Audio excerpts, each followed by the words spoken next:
Que a graça, a paz, a bondade do Senhor Jesus esteja com você, meu irmão e minha irmã, que vai nos acompanhar agora aqui pelo canal Teólogo de Fronteira. Nossa aula de filosofia clínica, tá bem?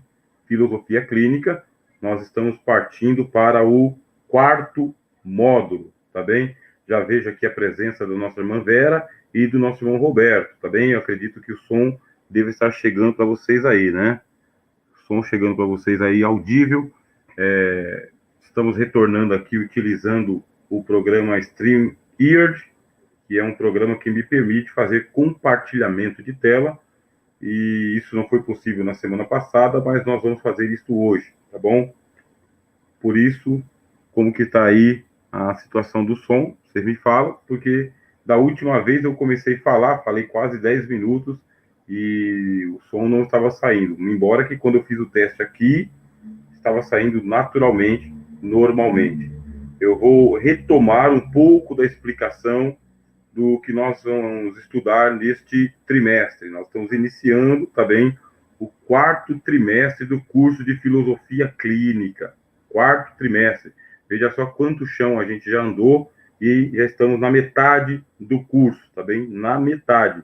Faltam mais 3 trimestres, quando for no mês de março de 2022, formatura de todos vocês que estão matriculados no Instituto SERV de Educação Formal. Vai ser uma alegria entregar em suas mãos o certificado deste nível básico que nós estamos estudando aqui em Filosofia Clínica. Esse curso ele é voltado para o autoconhecimento e, por isso, estou trazendo psicanálise para vocês. Trazendo o que da psicanálise? A teoria geral do comportamento humano, tá bem? E, por isso, eu vou retomar aqui as explicações da aula anterior, para depois a gente poder prosseguir, tá certo? Fazer o compartilhamento de tela.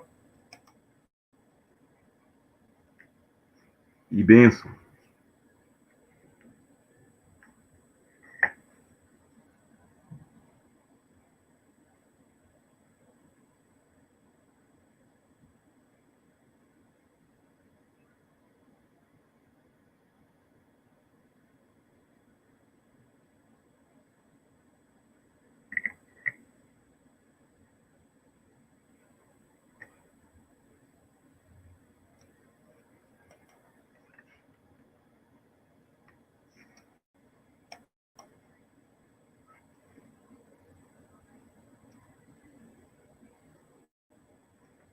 Muito bem. Agora que apareceu para mim aqui que está tudo normal, tá bem? Para mim está aparecendo normal.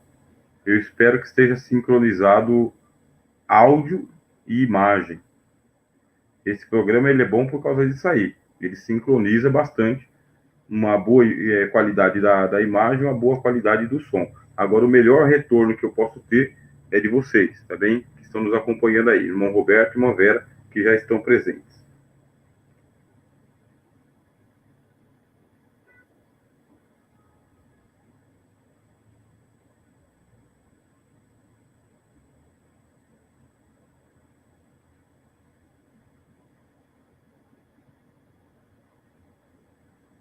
Pronto, parece que já atualizou aqui. Som, teste, som, teste. Pronto, parece que já atualizou aqui. Ah, muito bem. Obrigado, moço. Então vamos lá. Deixa eu apresentar a tela para vocês aqui.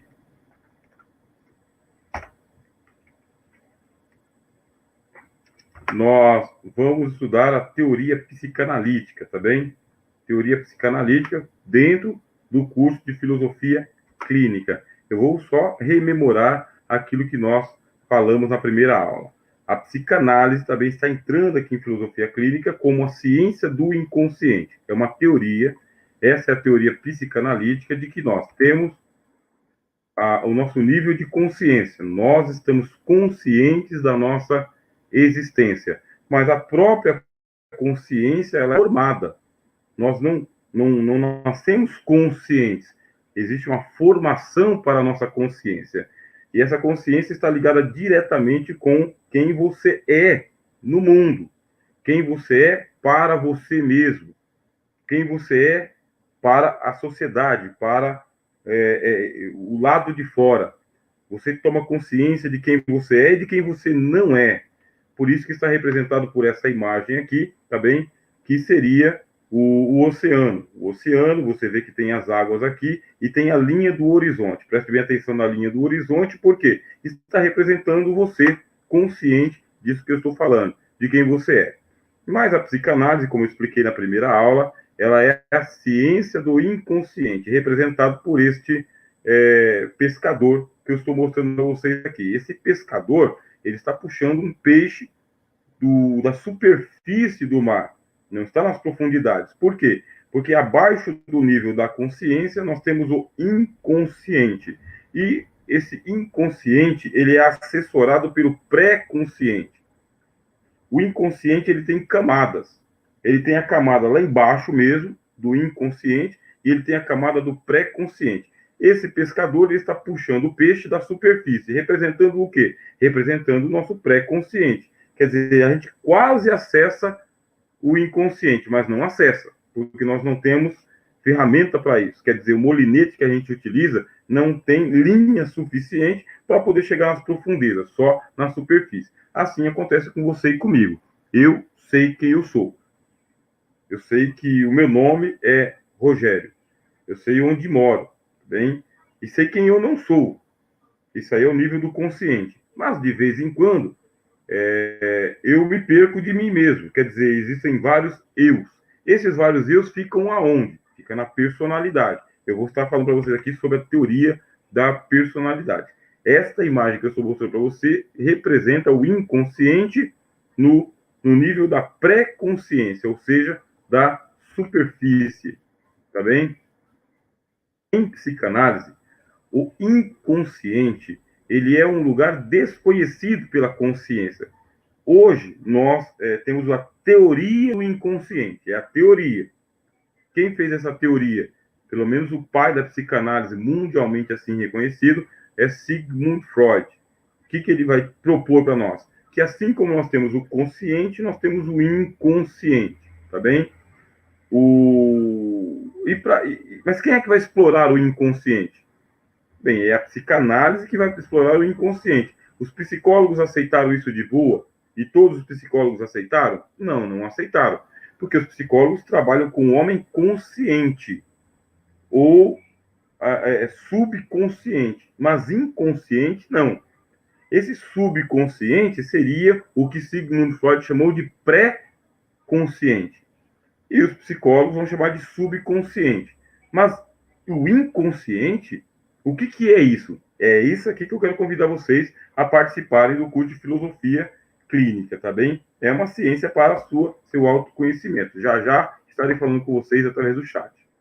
Essa imagem que eu estou mostrando para vocês agora está representando o inconsciente que ele está se manifestando. Quer dizer, quando as águas estão naturais, quer dizer, não tem turbulência nenhuma, os ventos não estão fortes, é como se o homem estivesse consciente e o seu mundo estivesse organizado. Mas, de vez em quando, o homem tem arroubos de personalidade, de estresse, de histeria, comportamentos que não são comuns no seu dia a dia. Aí o Freud vai dizer, é porque o inconsciente quer se comunicar com o consciente. Aquilo que está abaixo do nível do pré-consciente, tá bem? Abaixo do nível, quer se comunicar com o nível do consciente. Você vai acompanhar bem essa aula hoje, porque eu preciso aprofundar esse assunto com você. Aqui, você vê que o inconsciente, ele já não está mais apenas revoltoso, ele já está muito revoltoso, está furioso. É o que a psicanálise e a própria psicologia também vai chamar de histeria. O que seria essa histeria? Tá bem? A histeria seria um fenômeno que está acontecendo no útero de cada um de nós. Mas nós não somos todos mulheres, tá bem? Existem as mulheres que têm o seu útero e os homens que não têm útero. E aí, como que acontece isso aqui? É uma figura de linguagem. Útero para representar aquilo que está escondido, aquilo que está oculto. Por quê? Onde que a mulher forma a criança? forma no útero dela. Então, o útero da mulher é responsável pela formação de seus filhos. A princípio, ela sabe que ela está grávida? Não, a princípio, ela não sabe. Como que ela começa a perceber que está grávida? Por causa da mudança hormonal. Então, os hormônios vão produzir mudança de comportamento, do cheiro, da visão, da audição, da sensibilidade, dos próprios nervos. E essa mulher começa a ter comportamentos atípicos. Quando não está grávida, natural, comum, normal. Ficou grávida, tem uma alteração. E os gregos antigos chamavam essa alteração de histeria. Por isso que a psicanálise, ela pega essa figura de linguagem, tá bem? A histeria, interpretando ela figuradamente, dizendo, nós ficamos histéricos porque tem alguma coisa oculta dentro de nós que está dando sinais. Essa coisa oculta é o inconsciente. E se nós não prestarmos atenção nos sinais que o inconsciente dá para nós, como que ele dá esses sinais? Primeiro, o seu estresse, a sua irritação, sabe? O seu nervosismo, o seu descompasso, a sua inconformidade, os seus surtos. Primeiro momento é isso aí. Aí você volta para o controle. São sinais do que o inconsciente está conversando com você.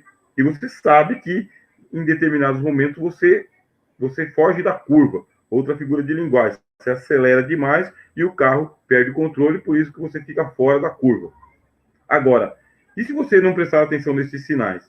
Muito bem, um mal pequeno vai se tornar um mal maior. E o inconsciente, enquanto você não prestar atenção no inconsciente, ele vai continuar latejando. Numa linguagem do norte, nordeste do Brasil, te apurrinhando. Quer dizer, vai ficar ali chamando a sua atenção. O inconsciente não é para você ignorar ele. Teoria psicanalítica, tá bem? O inconsciente está tentando conversar numa boa com você. Você não quer conversar com ele, vai ignorando a existência dele, agora ele vai fazer alguma coisa para chamar a sua atenção. Como? Ele vai invadir os seus sonhos. Ao invés de você ter uma noite tranquila, porque de acordo com os neurologistas, nós sonhamos a noite inteira. Você acabou de pegar no sono, você começa a entrar em estado onírico, você começa a ter sonhos, e sonha a noite toda. Quando você acorda pela manhã, você está descansado. Por quê? De acordo com os neurologistas e também com os próprios psicólogos, durante a noite, o que o cérebro vai fazendo? O cérebro vai organizando as informações que durante o dia, quando você estava em estado de vigília, você foi colecionando. Quer dizer, você acordou às 4 horas da manhã, 5 horas da manhã, e agora você está indo dormir. 8, 9, 10, 11 horas, meia-noite, está indo dormir. Então tem muita informação que o teu cérebro precisa organizar. E ele vai aproveitar que você está descansado, não tem mais informação para trazer para ele, ele vai aproveitar que você está dormindo e o cérebro começa a organizar as prateleiras antes de você acordar. Mas, de acordo com a psicanálise, existem informações que não cabem para serem organizadas. Elas têm que ser expostas. E o que faz o teu inconsciente? Ele vai assumir o lugar do sono e ele vai transformar os seus sonhos em pesadelos. Você vai sonhar coisa que está totalmente fora de contexto. É o inconsciente tomando espaço. Você não prestou atenção enquanto você estava acordado, quem sabe você dormindo, bom?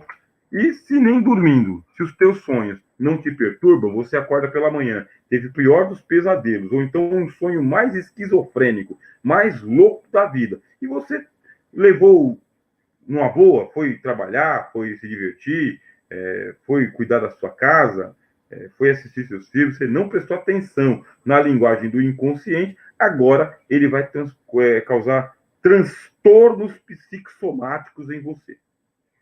O que são esses transtornos psicossomáticos? Tá? É porque o teu corpo vai ficar cansado, o teu corpo vai ficar exausto, manchas podem surgir no teu corpo, ou dores nas articulações, tá bem, do sistema nervoso, ou queda de cabelo. Enfim, o corpo vai começar a dar demonstrações físicas para você de que tem alguma doença lhe acometendo. Lá vai você para os analgésicos, lá vai você para a automedicação, lá vai você procurar o clínico geral. E o clínico geral vai clinicar você para ver se sintomas são somáticos do corpo, se é uma infecção, tá bem? Um contágio, uma doença congênita, o clínico vai trabalhar com você no nível do clínico. Mas aí, se a doença for psicossomática, quer dizer, ele nas máquinas não vai aparecer, nos exames não vão constar. Aí você que é crente, você que é evangélico, você que gosta de igreja, gosta de Bíblia, já vai perceber que pode ser uma seta de Satanás, uma seta do demônio. Ah, então na sexta-feira eu vou participar da campanha do descarrego, ou do culto de libertação, ou então eu vou participar das aulas de demonologia do professor Rogério aqui para ver como que eu expulso esse demônio. E se não for nem demônio? Olha, não é o problema clínico, físico clínico, e se não for Satanás? Se for algo da sua alma, por isso filosofia clínica, tá bem? Se for algo da sua alma, aí a gente tem que identificar a causa do problema. Se você expulsar demônio e não for demônio, não adianta. Se você fizer um tratamento clínico e não for fisiológico, também não adianta. E se for psicossomático, para quem você vai recorrer? Nessa cena que eu estou mostrando para você aqui, a tsunami tomou conta. A tsunami tomou conta, essa pessoa que entra em surto psicótico, e esse surto psicótico ele pode ser uma sociopatia. Se for uma sociopatia, você vai agredir as pessoas, e quando você vê, já falou, quando você vê, já expôs as pessoas, quando você vê, já afastou as pessoas que queriam se aproximar de você. Pode ser uma sociopatia, ou pode ser uma psicopatia leve, sabe? Essa sua psicopatia leve, estilo puxar os cabelos, arranhar o corpo, dar soco na madeira, ou pode ser uma psicopatia um pouco mais severa. Quer dizer, na leve você agride a si mesmo. Aquela que é mais severa, você tem que extravasar para poder machucar outra pessoa, porque machucando outra pessoa que é culpada pela sua psicose, pelo seu psiquismo, pela sua neurose, se machucando outra pessoa, alivia o seu estresse. É nesse ponto que eu cheguei na aula passada, tá bem? Para explicar para vocês sobre a teoria do inconsciente. O Freud vai dizer que esses problemas aí precisam ser tratados no nível do inconsciente. Problema, você não tem acesso ao inconsciente, tá bem? Não é só você que não tem acesso, nenhum de nós tem acesso ao inconsciente. Nesse slide que eu estou mostrando para você aqui, o Freud chamou isso de primeira tópica. Bem, primeira tópica porque tudo tem que ter um começo. Começa por onde? Pelo primeiro. E qual que nome que eu vou dar para o primeiro? Tópica.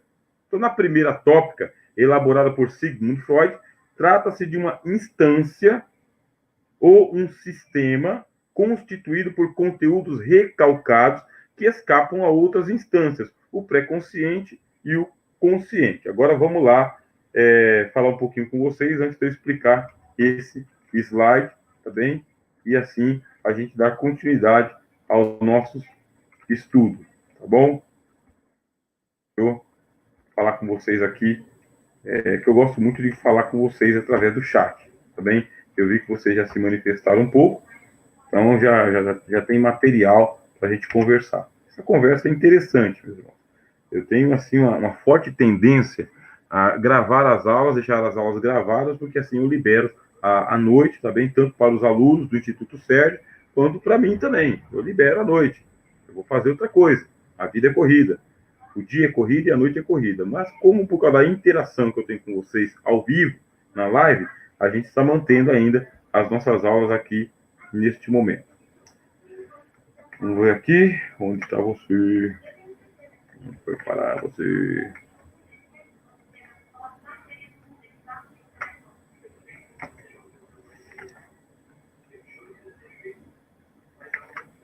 Achei.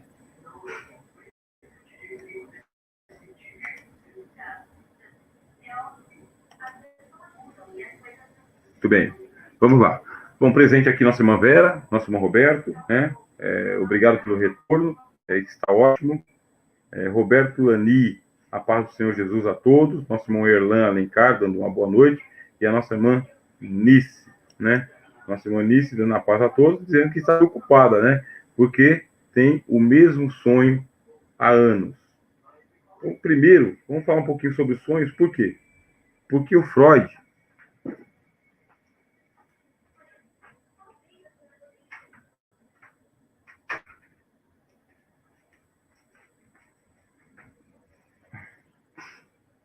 falar um pouquinho sobre os sonhos. O Freud escreveu um livro chamado O Livro dos Sonhos. Aí você tenta associar o Freud ao João Bidu Responde. Não, não é esotérico, tá bem? Não é para ser esotérico.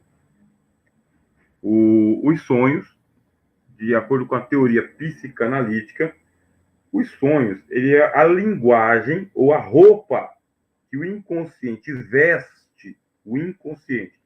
O inconsciente vai lá e veste a roupa dos sonhos para poder mandar para você um sinal de fumaça. É isso. Aí o inconsciente, ele vai vestir várias roupas. A irmã diz, por exemplo, que tem aqui vários, o mesmo sonho, né? O mesmo sonho há anos. Então, qual que é o sonho que a senhora tem há anos, que a irmã tem há anos? Quer dizer, quem são as personagens que aparecem? O que acontece durante a cena? É de dia? É à noite? Primeiro, aí você tem uma linha de interpretação da psicanálise. Primeiro, são máscaras de cada um de nós. Quer dizer, não é a sua avó, tá? Não é o seu marido, não é o seu patrão, não é o seu pastor, não é um anjo, não é uma entidade lá fora, não é um ser lá fora. São máscaras do inconsciente. Quer dizer, o inconsciente ele se faz passar pela sua avó, se faz passar pelo seu pai, se faz passar pelo seu filho, se faz passar pelo seu patrão. E por quê? Porque é você assumindo a fala do patrão para falar com você mesmo. É você como se você fosse o seu patrão falando com você mesmo. Quer dizer, é uma conversa de você com você mesmo. Só que você mesmo não se vê no sonho. Você já percebeu que você não se vê? Você é uma espécie de espectro, um fantasma, uma consciência. Você não se vê. Sabe aquela teoria do fantasma? Que o fantasma não reflete no espelho? Ou a teoria do vampiro, que o vampiro não pode aparecer durante o dia? Pois então, de acordo com o teu repertório, sabe? Tem que ter um repertório, está dentro do seu caldo cultural. Aí o teu inconsciente vai pegar essa linguagem e ele vai dizer, olha, para ver se eu consigo conversar com a Alice à noite, eu vou me passar pela mãe dela. Mas não é a tua mãe, é você. Mas não é você, não é você na pureza, sabe? Não é você Anice pela Anice mesmo. Como que é? É a Anice interpretada. Eu estou falando nisso porque foi a mãe que colocou para a gente aqui. Mas isso acontece comigo também. Durante anos, sonhei com o meu gerente. Pensa só. Eu trabalhei 4 anos com esse gerente assim. Eu via ele todos os dias. Chegava na loja às 6 da manhã, o cara já estava lá. Eu ia para casa às 8 horas da noite, ele estava lá ainda. Isso 6 dias por semana. E de vez em quando eu sonhava com ele. Né? Pô, tanta mulher para você sonhar, você vai sonhar com o seu gerente? Pois é, né? Tanta gente diferente para mim sonhar, pastor da igreja, né? Jesus, sonhar com Jesus, sonhava com o meu gerente. E esse gerente, ele assumia, sabe, algumas falas no meu sonho, que eram falas muito orientativas, muito existencialistas, muito pontuais. Ele era uma pessoa que representava no meu inconsciente, ele representava uma autoridade que era quase incontestável. Eu concordava muito com as ideias dele. E eu tentava bastante. Fiquei 4 anos tentando impressionar ele com o meu serviço, com a minha eficiência, com a minha capacidade, com a minha competência, com a minha gestão, minha liderança. Tanto é que quando a gente tinha reunião de líderes lá, a única pessoa para quem ele não perguntava era para mim, porque eu já chegava com os números prontos. É como se eu lesse telepaticamente o que ele ia dizer. Aí, quando ele precisava de alguém para apoiar a ideia dele, ele falava, olha pro Rogério, pô! Olha pro Rogério! Era assim que ele fazia. Olha para esse cara! Era assim que ele fazia. Quer dizer, eu queria sair da linha de tiro, mas eu ficava ali de papagaio de pirata. Né? Mais ou menos isso. Vocês entenderam, né? Era uma figura. Então, os sonhos têm essa linguagem metafórica, é uma linguagem do inconsciente, é uma roupagem que ele utiliza para poder conversar com você. Aí, o que é que ele quer falar com você? Aí, pronto, a gente tem que te psicanalizar para dar certo. Luiz Bastos, né? Acabei de chegar, estou acompanhando, assunto interessante, né? Lembrei do filme A Origem, também esse filme é muito interessante, bom mesmo, né? Francisco Alberto, né? Shalom, o Eterno te abençoe. Amém. Que o Senhor nosso Deus nos abençoe, né? Eu declaro, eu dentro da mesma casa, trancando todas as portas, e quando volto, as portas estão abertas. E a impressão de alguém me perseguindo. Então, a gente não vai aqui dizer o que pode significar os seus sonhos, mas muitas vezes eu só psicanalizo o sonho. Quer dizer, primeiro, a gente não vai colocar como origem divina, tá bom? Não coloca em origem divina. Ô, professor, mas eu pensei que era sonho que Deus estava me dando, né? Mas aqui é aula de filosofia, clínica ainda. Quer dizer, a gente vai deixar o metafísico para depois, para outra aula, tá? De filosofia cristã. Lá a gente vai transformar isso aqui num assunto teológico. Então, primeiro, psicanaliticamente, não é metafísico, não é uma revelação de Deus. Não é. E se for, primeiro a gente vai descartar que não é humano, tá? Isso aqui é uma metodologia. O que a metodologia faz? Probabilidades do sim, probabilidades do não. Então você vai testar as probabilidades. Então, antes de chegar lá e dizer que é sonho de Deus, Deus mandando um aviso, a gente vai trabalhar no nível do humano, estica a linha. Sabe quando eu trabalhei de ajudante de pedreiro, porque eu tive que trabalhar de ajudante de pedreiro, cavar alicerce, aí o cara pegava uma mangueira lá que tinha 20 metros, né, colocava água e falava, segura aqui que a gente vai tirar o nível. Tirar o nível do quê, meu? Tirar o nível, para a gente poder bater as estacas aqui. Aí eu via aquela engenharia, achava interessante, porque a água tinha que estar nivelada desse lado aqui, o cara 20 metros do outro lado nivelava também. É isso que é filosofia clínica, meu irmão e minha irmã. É para a gente pegar o nível e deixar aqui no nível do terreno, do humano, do comum, do cotidiano, sem a experiência metafísica. Com isso, a gente já começa a se desneurotizar, tá bom? Você já vai se desintoxicando da religiosidade. Se os sonhos que você tem são sonhos comuns do dia a dia, você não precisa recorrer ao profeta da igreja para ele interpretar os seus sonhos. Existem sonhos metafísicos? Sim, existem, tá bem? O José teve um sonho. Um anjo apareceu para ele e disse: pega a mulher, o menino e ó, pé no mundo. Revelação. A gente não está descartando dizendo que não existe. Só que aqui a gente está trazendo para não é tudo de Deus, ou não é tudo revelação, é do dia a dia. Bom, preciso de ajuda, então, urgente. Ou uma autoajuda. Bem, a gente pode trabalhar isso aí. Vamos lá.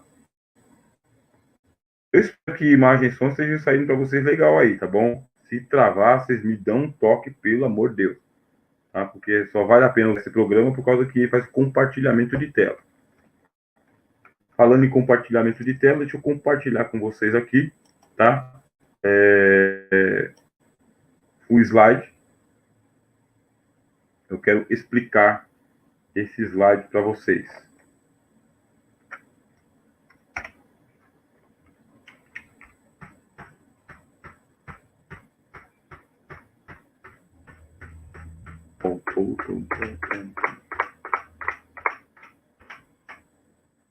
É aqui que nós estamos. Na primeira tópica, como eu disse para vocês, tem que começar por onde, aí o Sigmund Freud começou pelo primeiro. Primeiro o quê? Tópica. Elaborada por Sigmund Freud, trata-se de uma instância. A gente está bem acostumado com a palavra instância, né? Porque a gente tem o juiz da primeira instância, o juiz da segunda instância e o cara que é do Supremo, quer dizer, instância, né? Estamos bem acostumados. Tem que levar o assunto lá para a terceira instância lá. Supremo. Então a gente está acostumado com essa linguagem aí, né? O cara tinha sido condenado em primeira instância, mas aí a primeira instância não vale nada. Então, trata-se de uma instância ou um sistema constituído por conteúdos recalcados. Olha aqui, Manice, olha aqui, irmãos e irmãs. Conteúdos recalcados. Sabe aquela linguagem de Bíblia que a gente tem? Quem tem se dará, boa medida, sacudida e recalcada. Vocês que são aí do interior, já trabalharam com balaio, né? Vocês começam a balançar assim o balaio para caber mais, aí você dá uma carcada, recalcada. Eu lembro quando eu ia comprar farinha fina para o meu pai na mercearia, na venda, aí o cara colocava farinha e batia assim, colocava farinha e batia assim. Recalcado. Aí o Freud diz, existem conteúdos que eles estão recalcados no inconsciente. No inconsciente. Quer dizer, empurrou esse assunto para baixo, ignorou ele, forçou ele pelo tabu a não ser tratado. E agora? O que nós vamos fazer da vida? Vou dar um exemplo para vocês que é tratado com tanta liberdade no mundo da psicanálise, das ciências humanas, dos laboratórios. A internet trata desse assunto. Por exemplo, o assunto da sexualidade feminina. O assunto da sexualidade feminina é um assunto que, por muito tempo, foi recalcado. Por muito tempo. Isso aí vem de tradição, da bisavó para a avó, para a mãe, para a filha, que vai passar para a neta. O assunto foi recalcado. Não se tratava. Virou tabu. Está tudo resolvido? Transformar em tabu. Resolveu? A igreja, por exemplo, a igreja trata do assunto da sexualidade. O que a igreja faz com o assunto da sexualidade? Vocês veem que nós estamos aqui, ó, na internet. Olha o livro que eu tenho aqui. Tá bem? Olha o livro. Ô, pastor, para que você tem esse livro aí? Pois é, eu tenho esse assunto, esse livro aqui, porque eu leio sobre tudo mesmo. Eu leio sobre tudo. A Profundidade dos Sexos é o nome do livro. O que fala esse livro aqui? Foi escrito por alguém espiritualizado? Foi escrito por alguém que é um cabra safado? É para incentivar a pornografia? Não, não, não. Tá? É alguém que dentro da ciência humanas, tá bem? Se interessou por sexualidade humana. Aí tem os sexólogos, tá bem? As sexólogas. Existem aí esses profissionais voltados para esse assunto que pegaram e trataram a questão da sexualidade, tirando as travas, descortinando. E a melhor maneira de você tratar com algo que está traumatizado, recalcado, é as claras.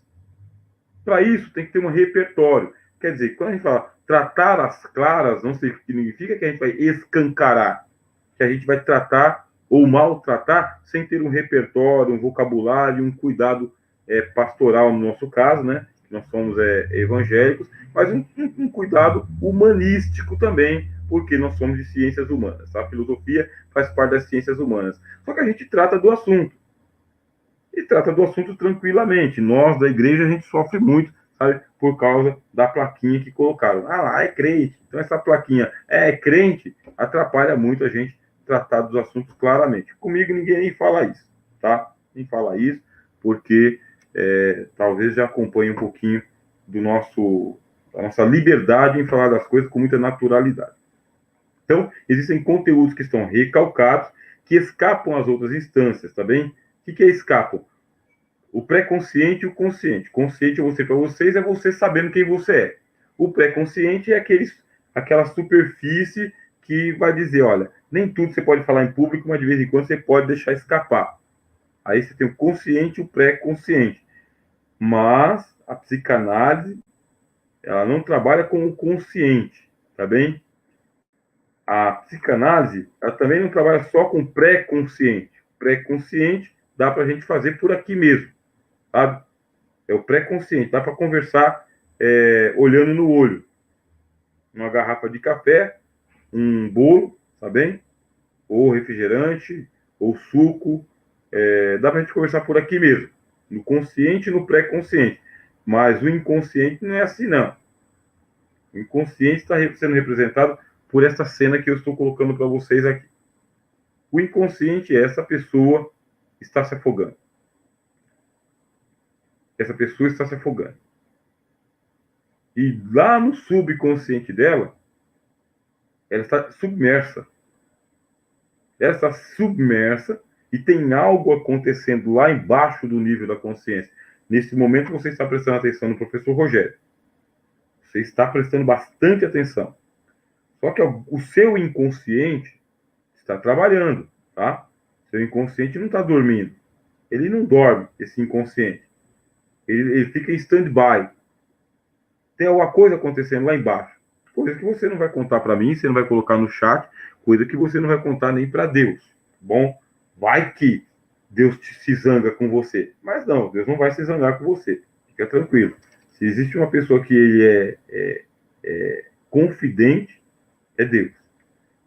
Essa cena que eu quero dizer para vocês, existe uma vida inconsciente em você, uma pessoa que você é e que ninguém pode ficar sabendo, representado por essa outra cena que eu estou mostrando para vocês aqui. O seu inconsciente pode estar sendo habitado por tubarões. Você não vê tubarão devorando tubarão aqui. Eles estão nadando no oceano de tubarões. Só que, se um deles aqui atacasse o outro, aí pronto, viraria um inferno isso aqui, um pandemônio. Por quê? A marca de sangue, todo mundo ia querer ali um morder o outro. Então, lá no inconsciente, as suas ideias estão soltas. Aqui no consciente está tudo organizado. Isso aqui é a luz, isso aqui é a sombra, isso aqui é quinta-feira, ali é domingo, hoje é dia de ir para a igreja, hoje é dia de trabalhar. No consciente está tudo engavetado, organizado. Mas lá embaixo, no inconsciente, as ideias estão soltas, igual esses tubarões aqui, estão nadando. As ideias estão soltas. Quais ideias? As recalcadas. Quais experiências? Experiências recalcadas. Quais traumas? Traumas recalcados. Bem, isso aqui representa o inconsciente. Foi essa aula que eu dei para vocês semana passada, só que eu dei via Zoom. E como eu dei via Zoom, tem pessoa que não tem o Zoom. E como não tem o Zoom, perdeu a aula. Tá bom? Como essa aula já conta com 40 minutos, aí eu vou parar, tá bem? Fizemos uma revisão. Na próxima aula, na próxima semana, eu quero convidar você. Alguém me propôs uma ideia de eu abrir uma clínica pastoral. Ou clínica pastoral em que sentido? Um grupo, sabe? Ou fazer um atendimento clínico pastoral. É isso que ele me propôs. Fazer um atendimento clínico pastoral. Esse atendimento clínico pastoral eu estaria atendendo você, tá bom? Atendendo você, conversando com você. Eu queria já ter começado a fazer isso aqui lá no primeiro módulo, mas a vida é muito corrida. É muito corrida. E aí nós temos que agendar, organizar, mas nem sempre dá para agendar, né? Então dá para a gente pensar em fazer uma clínica pastoral, sim, virtual, atender você aí, mas é uma questão de vocação, de tempo, de organização também. Por exemplo, a irmã contou um sonho aqui e falou o seguinte: olha, eu preciso de ajuda urgente. Aliás, nós precisamos de ajuda urgente. E quando eu preciso de ajuda, eu vou atrás de ajuda. Fica tranquila, viu? Eu já descobri que eu consigo eu não me basto a mim mesmo. Então, como eu não me basto a mim mesmo, eu precisei de ajuda, eu vou atrás. Vou atrás de ajuda. Sem explorar o ajudador, mas eu vou atrás. Primeiro orando a Deus, pedindo direção, orientação, e esperando portas se abrirem e depois de pessoas se aproximarem. Mas tem que ir atrás de ajuda. Tá bem? Luiz Bastos, professor, a ciência diz que você só sonha com aquilo que você já viu. E os bebês no útero são incapazes de sonhar? E os cegos de nascença? Porque eles têm repertório, tá vendo? A neurologia e a neuropsicopedagogia, estou terminando agora o curso de neuropsicopedagogia, eles dizem o seguinte: aquela teoria da tábua em branco, da tábua rasa, da folha em branco, não existe. Todos nós já nascemos trazendo uma carga genética, memória genética. Não é folha em branco. Quer dizer, aquilo que está programado no DNA vai para a nossa memória. Agora a gente vai ter depois ter acesso à memória lógica. Tem a memória genética, que está no DNA, e a memória lógica, que vai estar aqui no nosso cérebro. Vai ter que ter uma associação de informações aí. Quer dizer, bebê sonha. Com conteúdos dele? Não. Conteúdos da onde? Esses conteúdos, eu vou falar com vocês aqui nas próximas aulas, é o conteúdo da concepção e da pré-concepção. Mas já está ali trabalhando o consciente da criança, tá bem? Seja cego, seja surdo, todas as pessoas aí têm a sua memória genética. Wesley Santos, boa noite, a paz do Senhor, amém. Luiz Bastos, professor, poderíamos afirmar que quando a pessoa morre, ela tem um encontro com tudo que ela é, consciente, inconsciente? Sim, a gente trabalhou isso aqui em Filosofia Clínica 3, também módulo passado, e existe a teoria de que a morte é o reencontro com o eu, tá bom? Consciente inconscientemente. Nice Cardoso, realmente é muita bagagem para eu descartar. Bastante, bastante. Aí a gente tem que ver o que é bagagem, tá bem? E o que não é bagagem, tá? Bom, paz, irmãos. Deus abençoe vocês. Deixa eu ali para a cozinha, porque estou com fome. Daqui a pouco volto para a segunda aula desta noite, tá bem? E é a aula de ciências bíblicas. Matricule-se no curso.